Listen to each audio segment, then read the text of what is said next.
बिस्मिल्लाहिर्रहमानिर्रहीम। अस्सलामुअलैकुम। एक महीने तक आप हरी मिर्चों को फ्रिज में स्टोर करना चाहते हैं, बिल्कुल फ्रेश रखना चाहते हैं, तो आप हमारी इस टिप को जरूर फॉलो करें।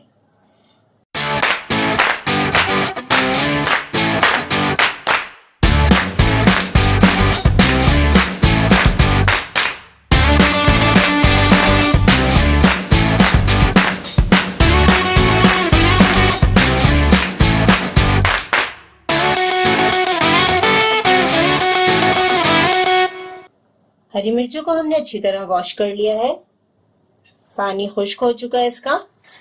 किचन पेपर से हम इसको और अच्छी तरह साफ कर देंगे ताकि ये बिल्कुल गीली ना रहे, किसी किस्म का मॉइस्चर ना हो हरी मिर्चों में। इसी तरह से हम तमाम हरी मिर्चों को साफ कर लेंगे। बिल्कुल ड्राई करना है हमें हरी मिर्चों को। एक प्लास्टिक के कंटेनर में हमने किचन वाला टिश्यू पेपर रख दिया है। अब हम हरी मिर्चों को इस तरह से इसकी डंडी हटा लेंगे, हरी मिर्चों की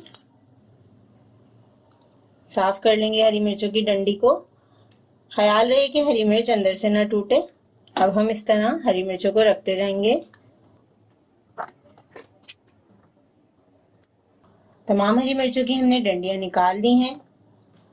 अब हम किचन पेपर से इसे कवर कर देंगे, ढकना लगा देंगे। इस तरीके से आप एक महीने तक हरी मिर्चों को फ्रेश रख सकते हैं। अक्सर ज्यादा क्वांटिटी में हरी मिर्चें आ जाती हैं, तो इस तरीके से आप सेव कीजिएगा। बिल्कुल भी हरी मिर्चें खराब नहीं होंगी, जाया नहीं होंगी। इस रेसिपी को ज़रूर ट्राई करें क्योंकि हम बनाते हैं ख़ास आपके लिए हर रेसिपी को आसान अंदाज में। अपना ख्याल रखें और हमें अपनी दुआ में याद रखें। अल्लाह हाफ़िज़।